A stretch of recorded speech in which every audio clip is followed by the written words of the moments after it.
Voilà. Il faut bien se rendre compte que l'homme n'est pas venu sur Terre, enfin n'a pas été créé par Dieu pour simplement venir passer quelques années tranquilles et puis partir. Le principe de homme et poussière, c'est un fait certain. Nous avons été créés à partir de la poussière et nous retournerons poussière en tant que corps humain. Mais pour le reste, l'homme a quand même une destinée et une mission à remplir pour le Seigneur lors de son passage sur cette terre. Au début, dès la Genèse, on retrouve ce concept de mission, ce concept de responsabilité que l'être humain a reçu de la part de Dieu. Donc l'être humain a dès le début été envoyé sur cette terre pour remplir un rôle qui est le sien. Alors la première chose qu'il faut faire, c'est de bien distinguer de quoi on parle. Et il y a un mot que, en tant que chrétien, on utilise souvent, c'est le mot monde. Et c'est vrai que le mot monde, en fait, vu sous l'œil du chrétien, est souvent une scission entre lui et le reste des êtres humains, donc tous ceux qui ne sont pas convertis. Mais il faut être beaucoup plus large quand on parle de la création et comprendre que le mot monde a deux significations. D'accord ? Et savoir d'abord que justement, la première des significations, c'est que le monde est ce que Dieu a créé. Dieu a créé le monde. Ce monde, en fait, à un moment donné, a chuté au travers d'Adam et Ève. Mais au départ, ce qui a été créé, c'est le monde. Romains 8, 22 dit ceci. Or, nous savons que jusqu'à ce jour, la création tout entière soupire et souffre les douleurs de l'enfantement. Donc, en fait, le monde qui a été créé par Dieu est un monde qui était parfait au départ et qui, suite à la chute d'Adam et Ève, est devenu un monde en souffrance. Et comme nous, toute la création de Dieu, donc l'entièreté, la globalisation de la création de Dieu, attend justement une rédemption complète. Attend ce qu'on appelle dans la Bible la nouvelle terre et les nouveaux cieux. Donc un complet rétablissement des choses qui feront en sorte que la création, le monde, retrouvera sa place première, c'est-à-dire être création de Dieu. La deuxième signification du mot monde est celle que l'on vit aujourd'hui. C'est-à-dire que c'est tout ce qui s'oppose et tout ce qui résiste à la volonté de Dieu. C'est en fait la partie de la création que Dieu jugera à la fin des temps. Ce sont les révoltés vis-à-vis de Dieu, c'est Satan et tous ceux qui découlent de son autorité. D'accord ? C'est le diable qui, au départ, est de mauvaise influence, c'est un fait certain. Et c'est à cause de cette mauvaise influence que des hommes, des puissances, des principautés, des forces, des esprits résistent à Dieu et donc sont en décalage par rapport à la volonté de Dieu.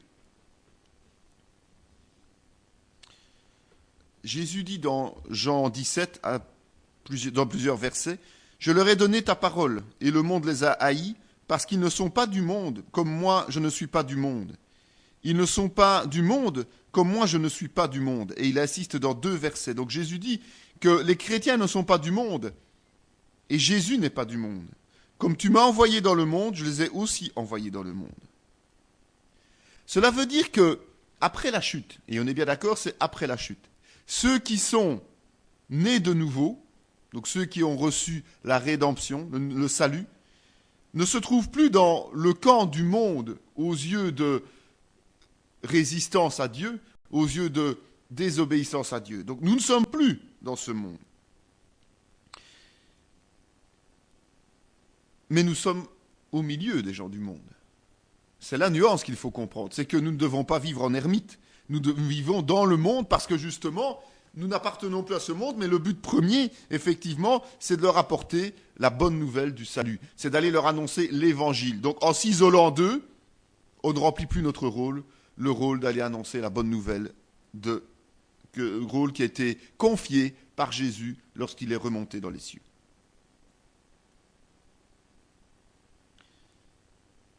Donc il est essentiel de se rendre compte que nous sommes obligés d'avoir une saine doctrine de la création, de bien comprendre ce qu'est la création, de bien comprendre ce que Dieu a voulu faire au travers de l'homme dans la création. Pour pouvoir d'abord être libre en Christ, ça c'est un fait certain aujourd'hui, mais pour pouvoir aussi servir Dieu librement, entièrement, et avoir du zèle. Pour une simple et bonne raison, c'est que le monde en tant que tel n'est pas mauvais. Le monde est une créature de Dieu, comme l'homme pécheur est une créature de Dieu, affecté, comme je le disais, par la chute, par la désobéissance, par Adam et Ève. Les conséquences. Donc si nous partons du principe que le monde n'est pas mauvais en lui-même, parce que souvent dans nos prières on dit oui ces gens du monde, on a un certain mépris, pour tous ceux qui ne sont pas dans les voies de Dieu, ce n'est pas une saine doctrine. Nous ne pouvons pas avoir du mépris pour ces gens. Et donc si nous avons du mépris, nous ne pouvons pas servir Dieu. Non, nous devons avoir à cœur justement de les gagner à Christ parce qu'au départ, toute création, toute créature était une créature de Dieu et donc n'est pas mauvaise en soi. Si on part du principe que quelqu'un est mauvais en lui-même, est mauvais au départ, eh bien, on ne gagnera jamais à Christ. C'est pour ça que nous devons aimer nos ennemis. Parce que la personne n'est pas mauvaise en tant que telle. C'est la conséquence du péché, c'est sa résistance à la volonté de Dieu qui fait qu'elle est pécheresse et qu'elle est perdue. Mais la base même de l'individu, la personne que nous voyons en face de nous et qui n'est pas chrétienne, est une créature de Dieu, qui au départ était créée bonne, mais qui est affectée par le péché. Ok ? Bien comprendre ça. Et donc, cette personne qui est dans l'erreur, cette personne qui est perdue aujourd'hui, nous devons tout faire avec zèle, avec empressement et librement. Nous devons tout faire pour qu'elle puisse revenir à Christ. Et c'est là l'importance des réunions de prière soutenues, des interventions, de l'évangélisation et du soutien que l'on peut apporter. C'est pour cela que nous sommes dans le monde et pas dans un monastère ou pas dans un petit cocon. Nous devons vivre au milieu du monde, il n'y a rien à faire. On ne peut pas les gagner autrement. On ne peut pas les gagner autrement. Nous devons avoir des moments de ressourcement, des moments de retraite, oui, des moments où on se regroupe entre nous pour être fortifiés et pour apprendre la parole, comme on fait au culte par exemple, comme on fait dans les réunions de formation comme ici, entre chrétiens. Nous devons prier dans des cellules de prière puissantes et fortes, mais nous devons aussi garder à l'esprit que c'est en étant au milieu du monde que nous pouvons les gagner réellement à Christ. Je traiterai avec elle une alliance de paix. Et je ferai disparaître du pays les animaux sauvages. Elles habiteront en sécurité dans le désert et dormiront au milieu des forêts. C'est le but de Dieu. C'est la paix mondiale. C'est la paix pour chaque être humain. C'est la paix et la sécurité. Ça, c'est le plan de Dieu à la création et à la rédemption. La rédemption n'est jamais que reprendre le cours normal de l'histoire que Dieu avait pour l'homme. D'accord ? Donc, le monde en lui-même, ce monde que nous voyons parfois d'une manière négative, ce monde, est inclus dans les plans de Dieu, n'en déplaise aux chrétiens. La paix est programmée par Dieu, n'en déplaise aux chrétiens. Un jour, nous n'aurons plus à nous battre pour gagner les âmes, nous n'aurons plus à nous battre contre les démons, à nous battre contre le diable, parce que simplement la paix sera restaurée. Il est dit dans le psaume 33, 11, « Les desseins de l'Éternel subsistent à toujours, et les projets de son cœur de génération en génération. » Ça apparaît plusieurs fois dans la parole de Dieu. Dieu est constant dans ses plans, et lorsque Dieu a créé le monde et l'être humain, il est certain que le plan qu'il avait prévu pour l'être humain, c'est-à-dire une vie de paix, une vie de partage, une vie de liberté, il l'accomplira. L'homme ne pourra jamais freiner, une puissance démoniaque ne pourra jamais freiner les plans de Dieu. Il l'accomplira avec certitude. Et je veux faire un peu appel à votre mémoire, parce que essayez un peu de vous imaginer, de vous rappeler comment vous voyez les choses avant votre conversion et comment vous les voyez aujourd'hui après votre conversion. Lorsque on se convertit, lorsque l'on donne son cœur à Christ, bien souvent, nos yeux s'ouvrent sur les merveilles de la nature, par exemple. On arrive à déceler, quand on se promène, lorsque l'on voit la nature de Dieu, on arrive à déceler la beauté de la création.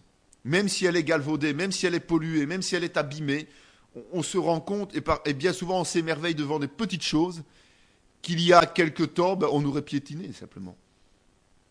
On marche dans les bois, mais on évite d'aller écraser les fleurs. Alors qu'il y a peut-être quelques années, avant notre conversion, on aurait traversé pour aller plus vite et pour avoir pour gagner plus de temps, et on n'aurait même pas vu qu'il y avait des fleurs. Par exemple. Donc, la conversion va nous ouvrir les yeux sur des choses que l'on a côtoyées pendant des siècles, des années, pas des siècles, malheureusement nous ne vivons quand même pas des siècles, des années, et qu'on n'a jamais remarqué, on n'a jamais observé. On peut aussi admirer le génie des hommes. Le génie mu par la volonté de Dieu, évidemment. On peut voir la créativité des hommes, pas celle tournée vers l'obsolète, l'éphémère et l'inutile, mais celle tournée vers Dieu, vers ce que Dieu peut faire à l'homme. C'est à ce moment-là qu'on est capable de le voir. En fait, Dieu nous ramène à la compréhension réelle de la beauté du monde. Parce que c'est lui qui l'a créé, le monde, avec tout ce qu'il comporte. Alors je crois que l'écologie n'est pas une invention de l'homme. L'écologie n'est pas quelque chose qui a été un jour inventé, non. En fait, dès le départ, dès la création, Dieu avait créé un monde écologique.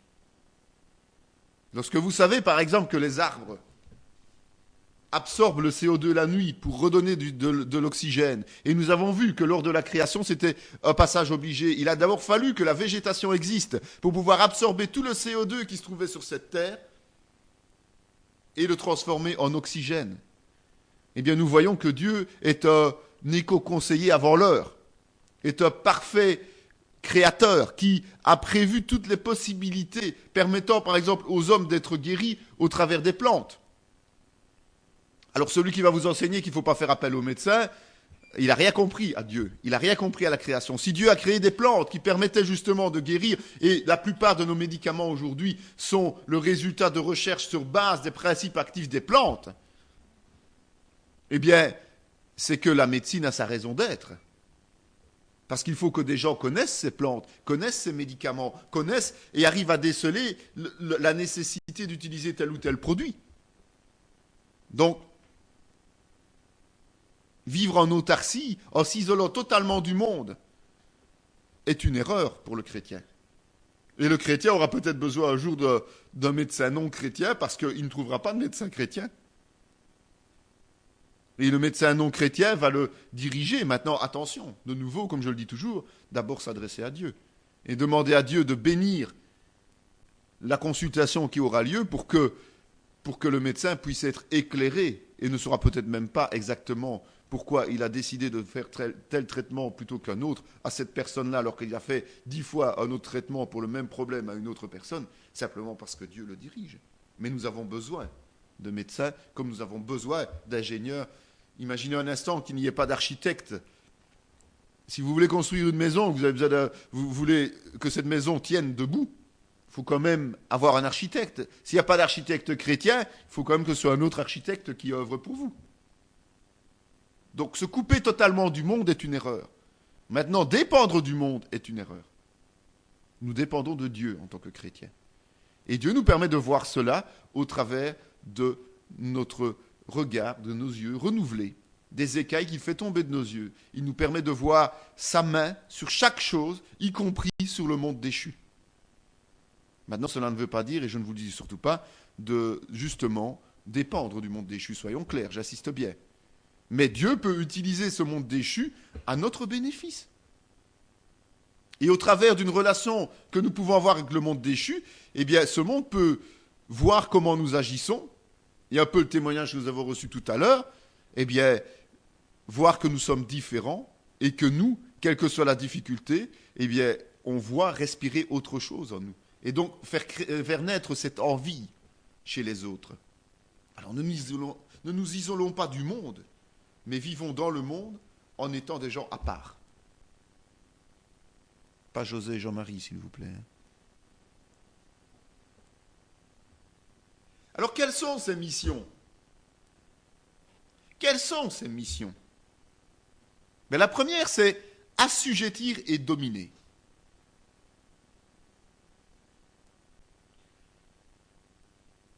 L'homme a vraiment reçu un mandat clair. Il a reçu le mandat de remplir, d'assujettir et de dominer le monde. Évidemment, selon Dieu, selon la volonté de Dieu. Il ne s'agit pas de dominer les autres en les mettant en esclavage. Il ne s'agit pas de remplir la terre en étant polygame. Il ne s'agit pas d'avoir de l'adultère. Il ne s'agit pas en fait d'être dictateur. Ce n'est pas du tout ça. Donc, voyons d'abord ce que nous avons vu précédemment, ce qu'est le monde. Et puis, voyons maintenant ce que la Bible nous dit. Il parle de l'homme. Tu l'as fait de peu inférieur à Dieu. Et tu l'as couronné de gloire et de magnificence. Tu lui as donné la domination sur les œuvres de tes mains. Tu as tout mis sous ses pieds, les brebis comme les bœufs, et les animaux des champs, les oiseaux du ciel, et les poissons de la mer, tout ce qui parcourt les sentiers des mers. C'est dans le psaume 8 que cela se trouve. On attribue ce passage à Christ, souvent, parce qu'on le lit trop vite et parce qu'on ne prend pas la peine de l'examiner. Mais en réalité, il est question de l'homme au sens général, c'est-à-dire l'homme fait à l'image de Dieu. Parce que Jésus est Dieu. Donc Jésus n'est pas inférieur à Dieu. Même d'un tout petit peu, d'un chouïa, comme on dirait. Jésus est Dieu. Il a ce Dieu trinitaire, Père, Fils et Saint-Esprit, à le même niveau, puisqu'il est un.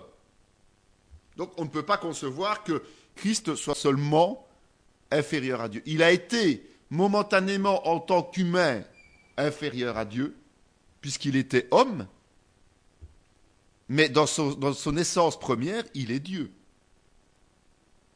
Donc, il faut prendre dans le contexte ce passage du psaume 8 d'une manière très claire. Ce n'est pas que de Jésus fait homme que le psalmiste parle, mais c'est de l'homme en général.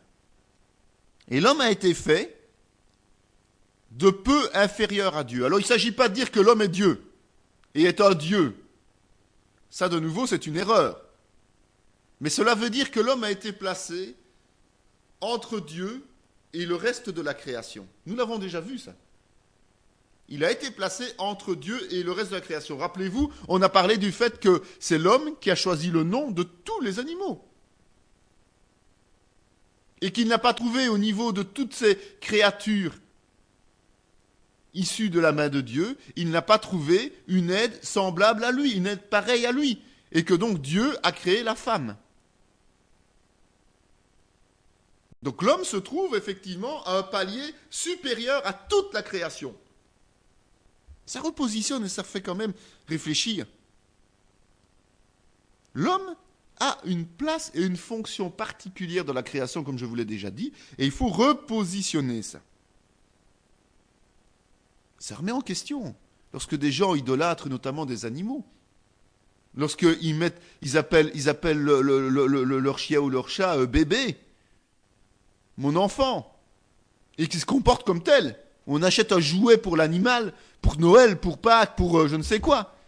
Mais c'est une conséquence de la chute, ce genre de comportement. Un animal est un animal. Et Dieu a créé l'homme au-dessus des animaux.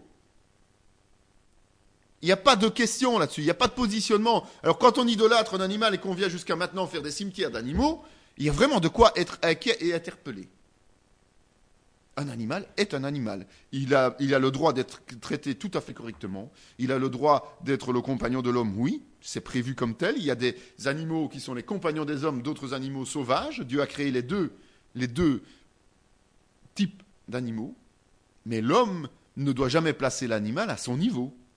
Or, malheureusement, à cause du fait que la relation des hommes a été brisée et entachée consécutivement à la chute, donc à cause de l'égoïsme de l'être humain, eh bien, bien souvent, des hommes et des femmes se tournent vers les animaux plutôt que vers les créatures du même niveau qu'eux. C'est une compensation, mais qui n'est pas normale.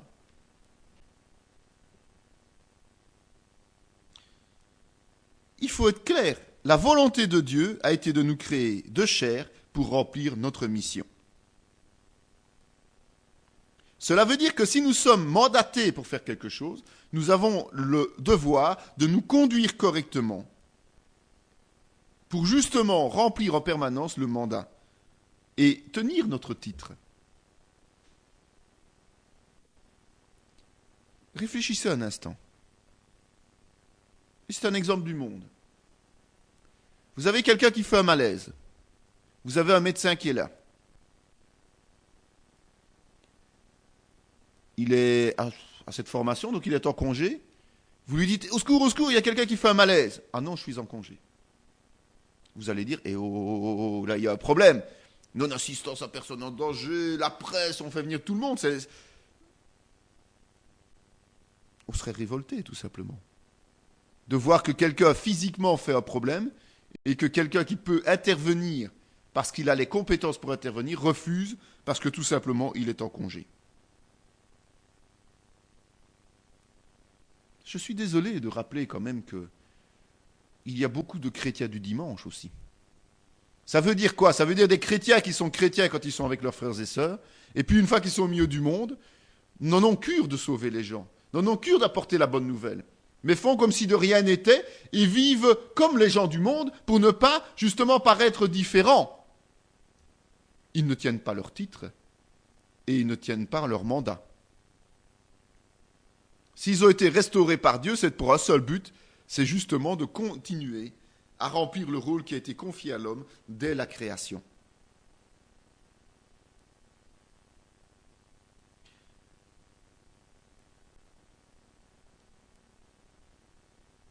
Pour le chrétien,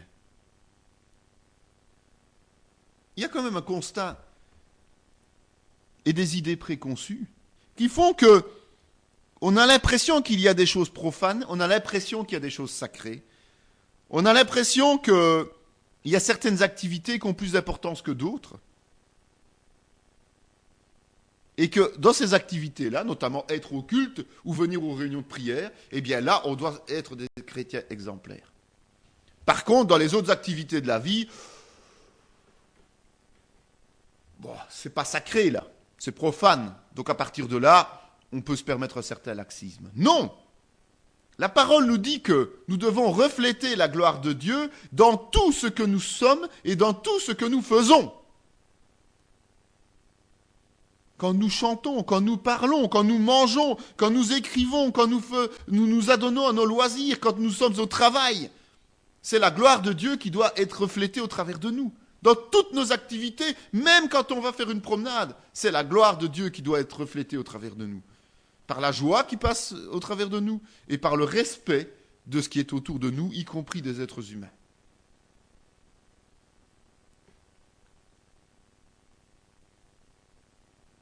Il faut être conscient de ça. Il faut se refuser à faire une scission entre le sacré et le profane. Tout est sacré pour Dieu. Une fois que nous sommes nés de nouveau, comme ça l'était pour Adam et Ève, qui avaient toutes les activités à réaliser lorsqu'ils étaient dans le jardin d'Éden. Et on a vu, notamment ici, assujettir et dominer, et nous allons voir qu'il y a aussi le fait de garder. Donc il y avait du travail. Adam et Ève déjà travaillaient. Le travail n'est pas une conséquence de la chute, la pénibilité du travail, nous le verrons. Mais le travail en tant que tel existait à la création. L'être humain est créé pour travailler. Il n'est pas créé pour attendre que sa vie se passe et dépendre uniquement du bon vouloir des autres. L'être humain est créé pour travailler, comme tel.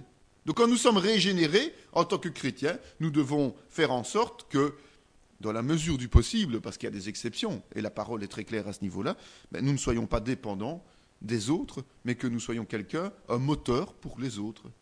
C'est dans la création de départ, dans Adam et Ève.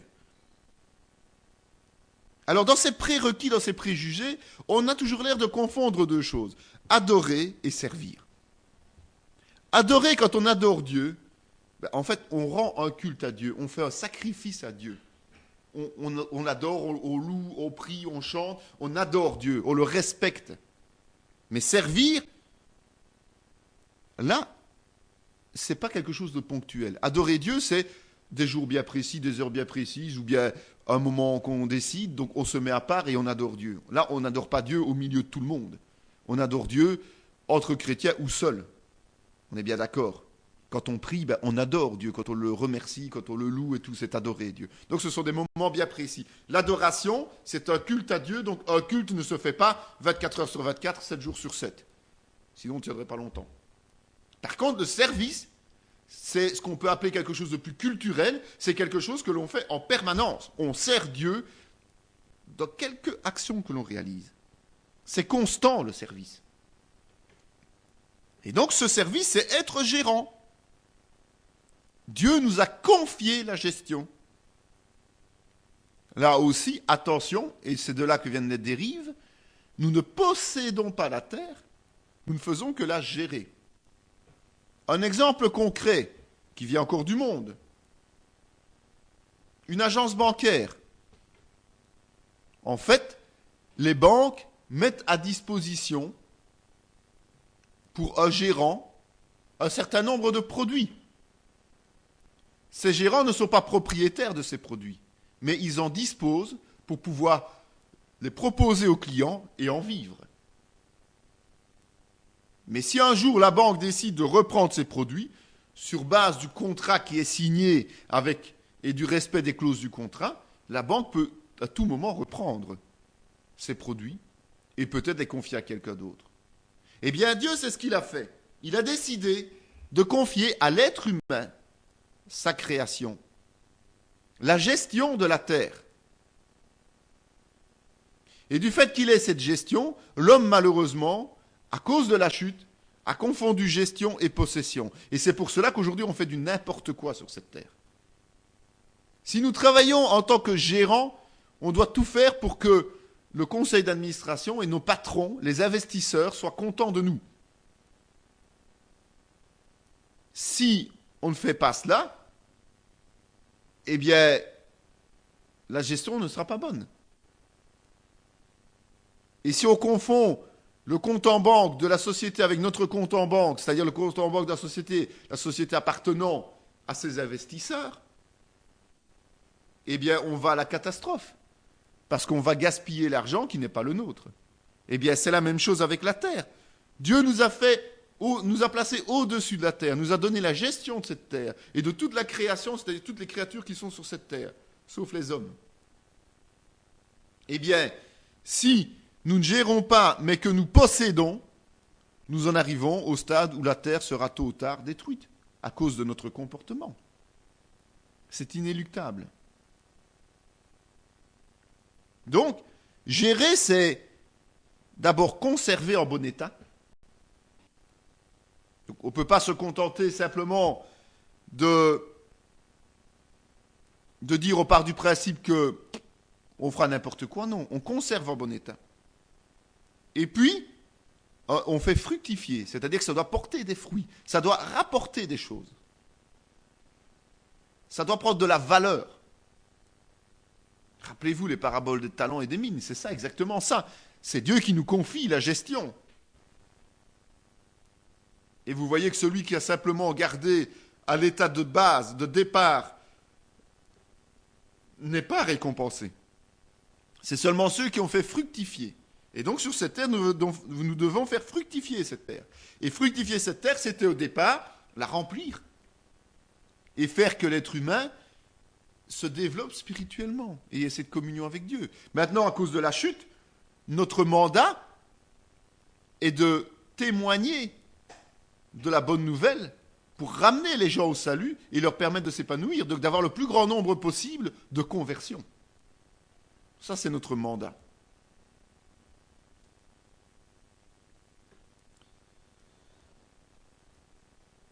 Donc, je rappelle bien, nous devons soumettre la terre, non pas parce que nous sommes des êtres humains, non pas parce qu'elle nous appartient, mais tout simplement parce qu'elle est création de Dieu et que c'est Dieu qui l'a décidé.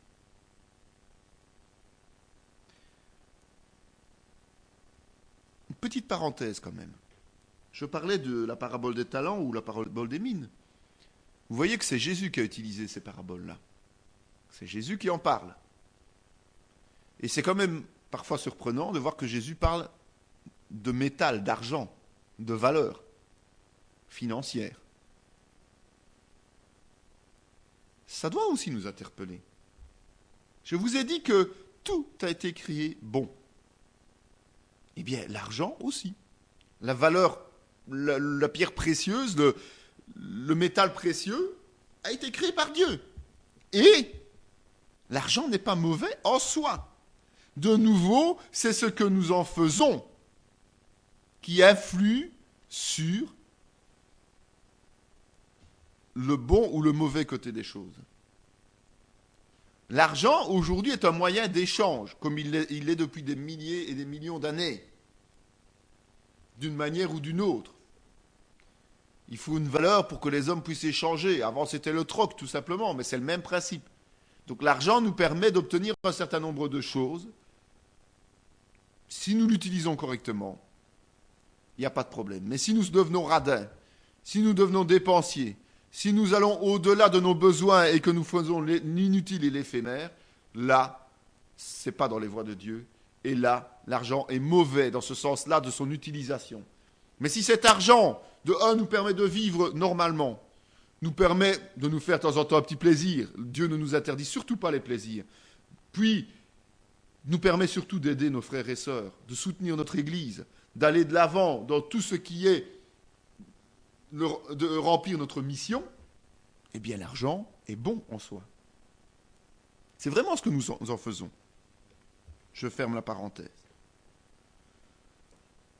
Donc, en tant que gestionnaire, nous avons une responsabilité. Un gestionnaire est toujours responsable de ce qu'il fait. Et cette responsabilité concerne tout ce que nous recevons de Dieu. Ça veut dire nos moyens financiers, moyens matériels, moyens intellectuels, nos moyens. Tous nos talents artistiques et autres. C'est-à-dire qu'on a parfois des gens qui sont dans le monde, on va dire doués. Nous, on essaye de ne pas utiliser le mot doué simplement pour ne pas qu'on confonde avec les dons spirituels. Les dons spirituels qui sont donnés à un moment donné aux personnes après la conversion. Mais avant la conversion, on a tous des talents, on a tous des qualités au-dessus de la moyenne. Et chacun des qualités, des talents différents. Puisque Dieu ne nous a jamais créés identiques, nous ne sommes pas clonés les uns sur les autres, nous sommes chaque fois personnels, individuels et bien précieux aux yeux de Dieu, individuellement. Donc, nous avons des connaissances. Au fur et à mesure des années, même quand nous sommes dans le monde avant notre conversion, on fait des études, on a des expériences, on a une expérience professionnelle, des choses comme ça. On a tous une intelligence différente. Certains ont une intelligence, on va dire, scolaire, d'autres ont une intelligence naturelle, d'autres ont... On a tous une intelligence différente. Et alors on reçoit des dons, évidemment, après notre conversion. Donc notre responsabilité, et bien d'autres choses, couvre tous les domaines. Nous devons tout mettre en pratique. On doit tout mettre en œuvre pour servir le Seigneur. Pas seulement ce que le Seigneur a décidé de nous donner après notre conversion, mais déjà tout le bagage que nous avons au travers de notre vie sur cette terre. Du moment où nous avons ouvert les yeux sur cette terre et jusqu'au moment où nous partirons, nous devons tout mettre en œuvre pour le Seigneur. Ça ne sert à rien d'avoir fait des études, d'avoir un diplôme et de ne pas l'utiliser au profit de Dieu. Ça ne sert à rien. Pourquoi avoir fait des études alors?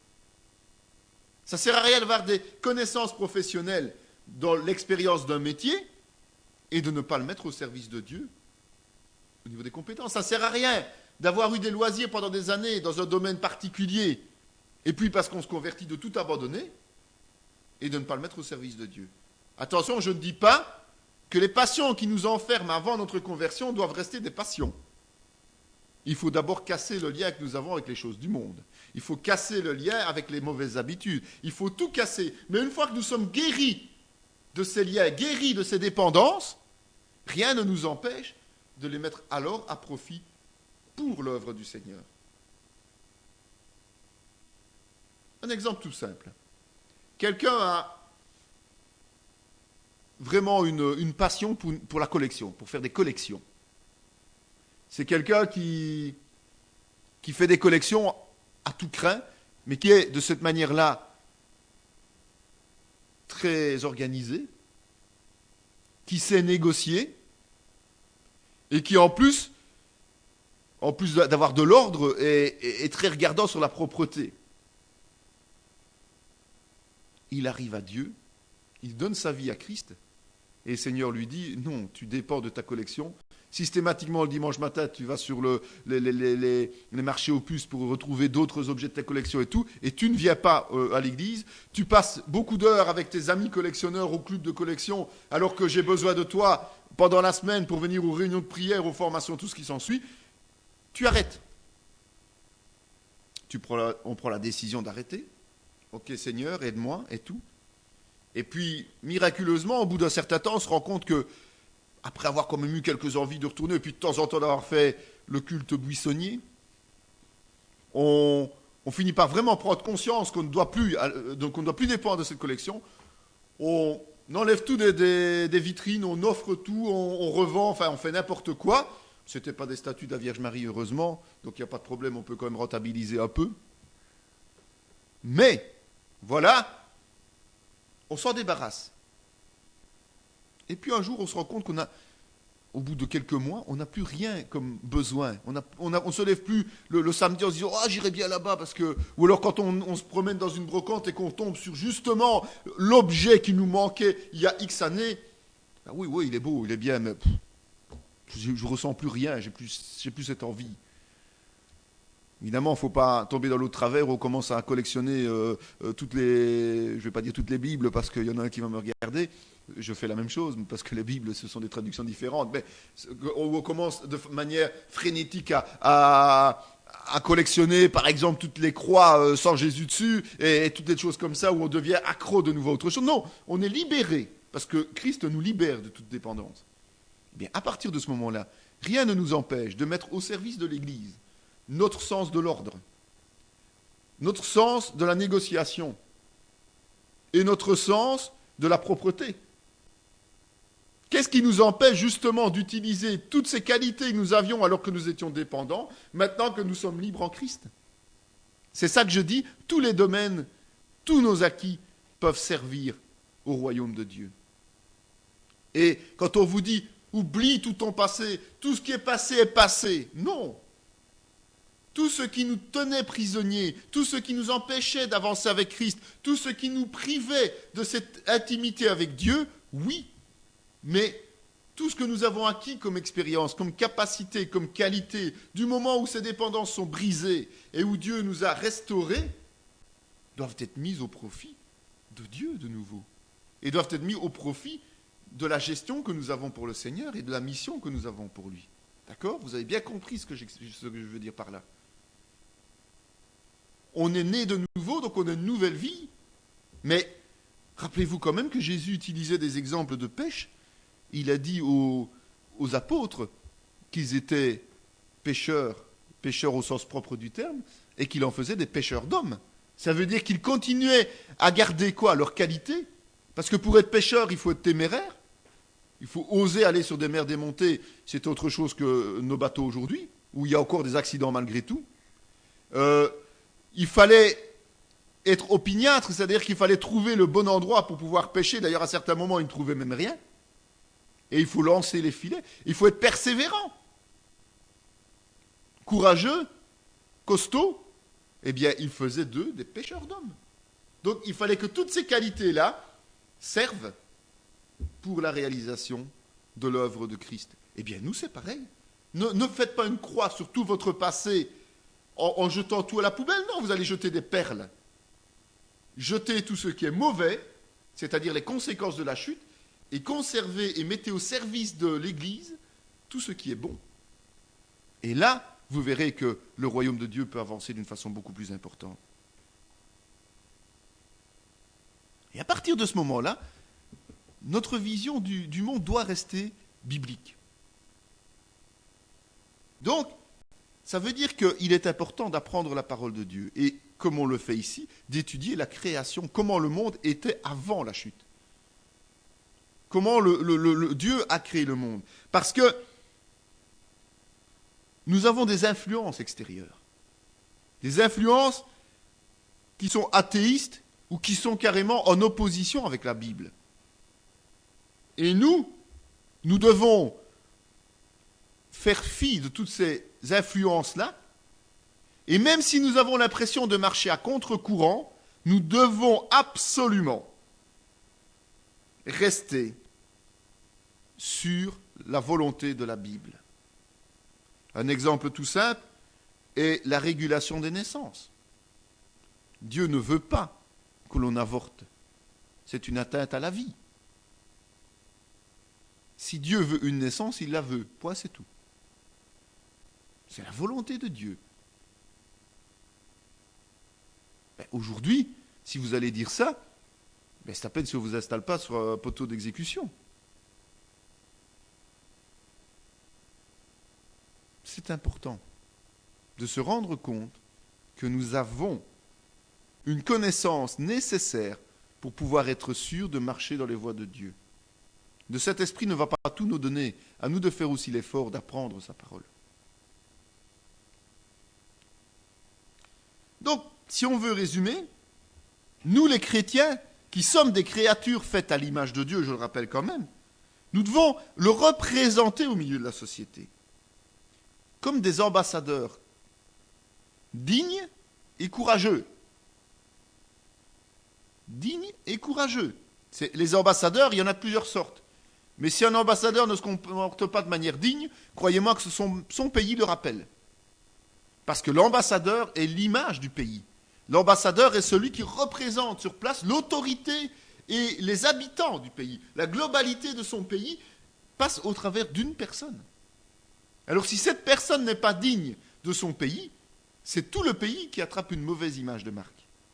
Donc il faut que l'ambassadeur représente avec sûreté, avec efficacité, la ligne de pensée de son pays. C'est une nécessité. Donc nous sommes des ambassadeurs du royaume céleste. Donc chacun d'entre nous doit être digne et trouvé digne et de confiance. Nous devons représenter Dieu et nous sommes faits à son image. Donc nous ne pouvons pas laisser de place à des fausses croyances, à des fausses religions, à des images, à des idoles. Nous devons rayer tout ça. Et les idoles, c'est très vite fait. Ce sont des acteurs de cinéma, ce sont des chanteurs du monde, ou des chanteurs chrétiens. On peut faire des idoles aussi au travers de gens que, en tant que chrétien, on adule. Un grand prédicateur peut devenir une idole. Ça ne peut pas l'être. C'est Dieu qui a la première place. Ça ne veut pas dire qu'on ne peut pas se rassembler et louer le Seigneur ensemble avec des gens connus, mais nous ne pouvons pas aduler ces gens-là. C'est nous seuls qui avons la responsabilité de rendre aux yeux du monde déchu la visibilité de Dieu. Dieu est invisible à eux, comme il est invisible pour nous. La seule façon de voir Dieu sur cette terre, c'est de le voir au travers du chrétien. Quand vous réfléchissez comme ça, vous vous dites que vous avez une sacrée responsabilité. Et ce n'est pas au travers du prophète, ce n'est pas au travers du berger, ce n'est pas au travers de l'évangéliste, ce n'est pas au travers du docteur, c'est au travers de chaque chrétien né de nouveau. Nous sommes tous des ambassadeurs. Donc on ne peut pas se reposer sur les autres. Alors si nous croyons en un quelconque autre Dieu, y compris nous-mêmes, qui n'est pas Yahweh, qui n'est pas le Dieu créateur, eh bien, nous renonçons au mandat que Dieu nous donne et nous le laissons à ceux qui ont un seul vrai Dieu, Yahweh. D'accord ? C'est important de se rendre compte de ça. Et il faut quand même se rendre compte que l'être humain qui ne croit pas au Dieu de la Bible, à notre Créateur, à tous, croit inévitablement en un autre Dieu. Alors ça peut être Mammon, ça peut être le Dieu de l'économie, ça peut être le Dieu du sport, ça peut être l'hédonisme, c'est-à-dire aimer ce qui est beau, ce qui est superflu, ce qui est inutile. Ça peut être le Dieu de la science, ça peut être le Dieu de la psychologie, de l'hindouisme, de la religiosité, du légalisme de soi, ça peut même être le Dieu athée. C'est un peu paradoxal, mais c'est une réalité. Ne pas croire en un Dieu veut dire que l'on croit en soi-même. En fait, tous ces gens défendent leurs idées. Tous ces gens défendent leur position. Et donc, ils rendent visible aux dieux du monde leur propre Dieu, leur propre croyance. Et de cette manière, ils entraînent les autres dans la perdition. Donc notre responsabilité, c'est d'être visible plus qu'eux et de rendre visible notre Dieu, le Dieu créateur, plus que leurs propres dieux sont visibles. C'est notre responsabilité, notre mandat. Et c'est à la création que Dieu l'a prévu. C'est là qu'on peut voir vraiment ce qu'est notre travail. Et c'est là, après la chute, que Dieu veut nous ramener, lorsqu'il nous ramène à la rédemption, à la mission qui était la nôtre au départ. D'accord ? La deuxième partie du mandat que nous avons reçu, que Adam et Ève ont reçu au départ, donc l'humanité en tant que telle, c'est de cultiver et de garder le jardin d'Éden. Donc, lors de la création, Dieu a placé l'être humain dans un endroit idyllique qui s'appelait le jardin d'Éden pour qu'il s'en occupe, pour qu'il le gère aussi. De nouveau, comme pour l'argent, petite parenthèse, ça veut dire que le travail n'est pas une conséquence de la chute, mais que le travail existait avant la chute. Donc le travail fait partie de la nature normale de l'homme. L'homme est créé pour travailler aussi. D'accord ? Il dit à l'homme, puisque tu as écouté la voix de ta femme et que tu as mangé de l'arbre au sujet duquel je t'avais donné cet ordre, tu ne en mangeras point, le sol sera maudit à cause de toi. C'est à force de peine que tu en tireras la nourriture tous les jours de ta vie. Il te produira des épines et des ronces, et tu mangeras de l'herbe des champs. C'est à la sueur de ton visage que tu mangeras du pain, jusqu'à ce que tu retournes dans la terre, d'où tu as été pris, car tu es poussière et tu retourneras dans la poussière. Donc comme je disais, il ne faut pas confondre le principe du travail, du labeur, et sa pénibilité.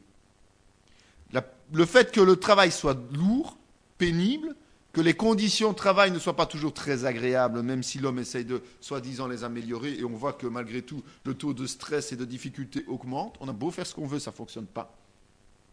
Eh bien, c'est simplement parce que c'est une conséquence de la chute.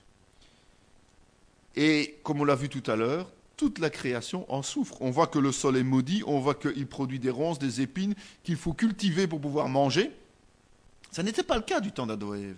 Il fallait, oui, cultiver le jardin d'Éden, mais il n'y avait pas de ronces qui poussaient tout le temps. Il n'y avait pas de côté pénible. Ça faisait partie des occupations, journalières peut-être, mais en tout cas, des occupations agréables de l'homme, de cultiver le jardin d'Éden. Parce qu'il n'y avait pas toutes les conséquences. Et donc, Adam et Ève avaient deux fonctions. Ils cultivaient et ils gardaient le jardin d'Éden. Ils étaient aussi des surveillants.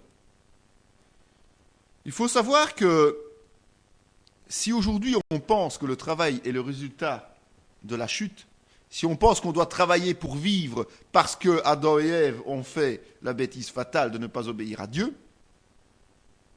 c'est parce que c'est la philosophie grecque et romaine qui nous ont amenés à ça. Pourquoi ? Parce qu'en fait, dans les philosophies, donc comme de quoi le diable travaille très vite et très tôt, un homme qui était considéré comme libre était un homme qui n'avait aucun besoin de travailler. Et donc c'était un homme qui pouvait faire ce qu'il avait envie de faire, il faisait que des loisirs. Si vous observez aujourd'hui l'évolution du monde du travail, où il est dit que dans les derniers temps il serait difficile d'amener des gens à Christ et que le travail sera de plus en plus difficile, de plus en plus lourd, vous vous rendez compte qu'aujourd'hui, qu'est-ce qu'on essaie de faire ? Plus de congés, moins d'heures de travail et beaucoup plus de loisirs. Eh bien, on retombe dans les exemples de l'histoire, dont la philosophie grecque, le monde romain, où effectivement un homme n'était considéré uniquement comme libre lorsqu'il n'avait pas besoin de travailler pour vivre et qu'il avait tout le temps de s'adonner à tous les loisirs, y compris l'homosexualité, y compris la débauche totale, le jeu, et y compris les jeux sanglants, puisque je vous rappelle quand même que beaucoup de chrétiens sont morts dans l'arène. Et donc, c'est de là qu'est né le principe de l'esclavage. C'est que l'homme libre, ne pouvant pas travailler pour ne pas paraître justement non libre aux yeux de ses contemporains, il était obligé d'avoir recours à des peuples ou des hommes qui étaient en général issus de populations qu'ils avaient conquises ou que d'autres avaient conquis et qu'ils avaient achetées. Et les esclaves n'étaient d'ailleurs pas considérés comme des hommes. Ils étaient plutôt considérés comme des animaux, des bêtes de somme. Le proverbe est quand même très clair quant à l'oisiveté de l'homme, hein. La paresse. Le proverbe nous dit quand même que la paresse, c'est la chute, hein, à un moment donné. Il faut quand même être conscient d'une chose, c'est que l'Europe, principalement l'Europe de l'Ouest, a vécu des siècles de prospérité. Des siècles de prospérité. Pour deux raisons. La première, c'est que c'est le lit du christianisme. C'est en Europe que le christianisme s'est développé de façon la plus importante. Et vous voyez qu'avec des siècles de décalage, les États-Unis connaissent le même principe. Ce sont des chrétiens persécutés qui sont partis principalement aux États-Unis pour vivre librement leur foi. Et vous voyez où en sont les États-Unis au niveau puissance mondiale par rapport à l'Europe aujourd'hui. Et donc, ça c'est la première chose. Et automatiquement, la compréhension du travail selon la valeur biblique a fait qu'on a revalorisé le travail. Et l'Europe a connu un essor industriel extraordinaire. C'est pour ça que l'Europe est aussi développée et que les autres régions du monde sont si en retard par rapport à l'Europe. Mais aujourd'hui, malheureusement, on efface le nom de Dieu d'un peu tout, y compris de la future constitution européenne. Or, la plupart des constitutions des pays d'Europe contiennent le nom de Dieu, le Dieu créateur. Mais pour l'Europe, on veut le supprimer. Et on voit que l'Europe stagne, que l'Europe s'enfonce, que l'Europe connaît de plus en plus la difficulté, le chômage, les luttes intestines. Et on voit aussi en même temps que toutes les autres religions prennent de plus en plus d'importance en Europe. Quand Dieu disait à son peuple d'Israël de ne pas se mélanger avec les autres, il est clair que les chrétiens ne devraient pas se mélanger avec les autres, mais plutôt aller amener la bonne parole partout dans le monde. C'est ça le mandat. Ce n'est pas de laisser venir les autres apporter leur parole et leur croyance dans nos mondes. C'est d'apporter la foi chrétienne, d'apporter le message du salut partout dans le monde, pour apporter le développement, le bien-être et la volonté de Dieu. Aujourd'hui, on est dans un monde de laxisme. La plupart des lois sont maintenant contraires à la Bible, alors que la plupart des législations des pays étaient construites sur la Bible. Et aujourd'hui, évidemment, on voit les catastrophes et on peut imaginer les catastrophes futures. Et ça doit faire réfléchir. Le chrétien et le non-chrétien, ça doit faire réfléchir. Et nous devrions peut-être ne pas hésiter à défendre mieux cette idée, ce concept justement de divinité, de Dieu, du salut, et que tout découle de cela. Non, maintenant, la plupart des chrétiens se taisent et n'osent pas parler, de peur d'être critiqués, de peur d'être hués, parce qu'ils marchent à contre-courant. Et il faut savoir que cette déchéance, cette décadence au niveau chrétien n'est pas née du monde extérieur, parce qu'on a toujours facile de dire « ouais, mais ce sont les hindous, ce sont les musulmans, ce sont les philosophies grecques, Non, non. Dès Augustin, l'Église a commencé à nouveau à dévaloriser la valeur du travail.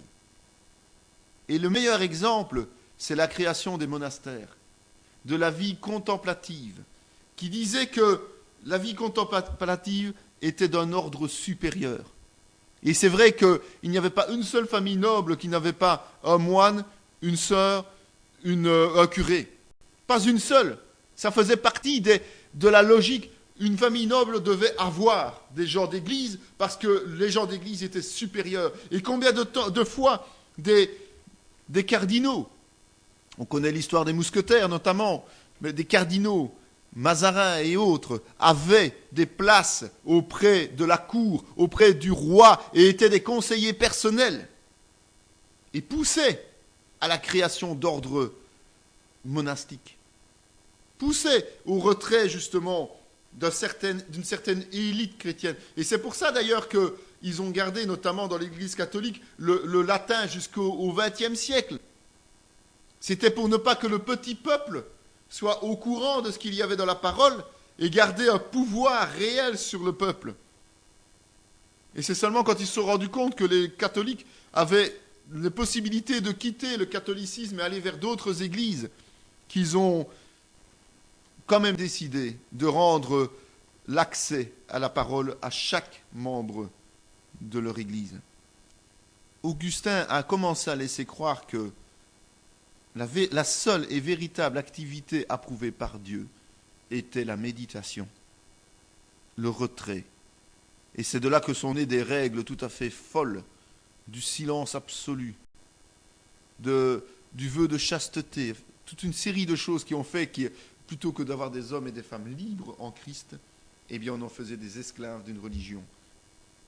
C'est pas la même chose. Pas du tout la même chose. Donc, le principe du travail est un principe biblique valable.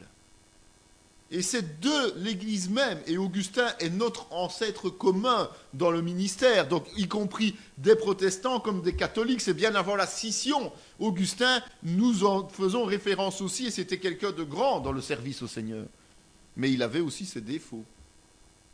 Et là, c'est une erreur qu'il a amenée dans l'Église. Donc ça vient du christianisme même, cette erreur, et pas du monde. Alors ne cherchons pas des excuses ailleurs, assumons-les nous-mêmes et rendons-nous compte que nous avons un travail de reconstruction et de revalorisation du travail à faire. Alors vous allez dire, oui, mais il y a beaucoup de métiers qui sont abrutissants, qui ne sont pas valorisants. Ça, c'est la conséquence de la chute. Avoir des usines de montage où tous les jours, il faut garder des bouteilles passées devant soi, c'est la conséquence de la chute. Rien d'autre. Rien d'autre. C'est parce qu'il y a eu chute qu'on a perdu la valeur réelle du travail. Parce que l'homme a été prévu pour quoi? D'abord, l'homme en tant qu'homme, donc chacun d'entre nous, a été prévu pour d'abord du travail de base. Cultiver. Cultiver, c'est faire un travail de base. Ok? Mais aussi pour superviser tous les hommes. Superviser, c'est quoi? C'est garder. Et puis, pour innover. C'est quand même l'homme qui a dû nommer tous les animaux. Donc Dieu a donné la possibilité à l'homme d'utiliser la création que Dieu lui a confiée pour justement innover. Et c'est pour ça que Dieu permet tant de nouvelles technologies, de nouvelles inventions et tout, pour que le monde évolue. Malheureusement, c'est toujours ce que l'homme en fait après. Lorsqu'on a créé le nucléaire, si l'homme ne l'avait utilisé que pour produire de l'énergie, et avait tenu compte que les déchets, il fallait peut-être les utiliser pour d'autres choses et non pas aller les enterrer chez les autres, ou dans la mer, s'il n'avait pas fait la bombe, eh bien vous imaginez l'expansion que la Terre aurait eue. On n'avait plus aucun problème d'énergie. Ajoutez à cela l'énergie naturelle et tout ce qui tourne autour, évidemment. Donc ce que l'homme peut trouver, c'est toujours sous l'onction de Dieu. L'homme innove, mais c'est ce qu'il fait de l'innovation qui peut être gênant. Et donc, à nous maintenant, en tant que chrétiens, de nous repositionner. Alors je disais, l'écologie n'est pas une invention des écologistes. C'est une récupération, simplement politique. Des gens qui prennent conscience qu'il faudrait peut-être veiller à mieux traiter la terre. Non, l'écologie est dans le cœur de chaque être humain. Et doit être un leitmotiv du chrétien. Nous devons respecter la nature. Jeter une canette par la fenêtre de la voiture, ça ne peut jamais se faire en tant que chrétien. À la limite, ils vont peut-être même mieux ramasser la canette de celui qui l'a achetée devant nous. Nous ne devons pas polluer la terre, nous devons veiller à ce que la terre reste en bonne santé.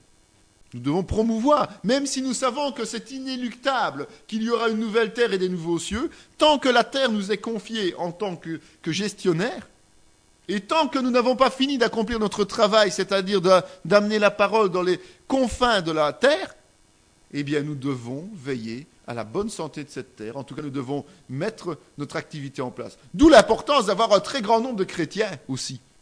Parce que plus les chrétiens ont des responsabilités, plus ils sont nombreux, plus ils peuvent inculquer ces valeurs au monde. Alors soyons pas timides, réalisons notre travail. Nous avons eu un travail qui nous a été confié à la création. Nous l'avons récupéré au travers de notre nouvelle naissance.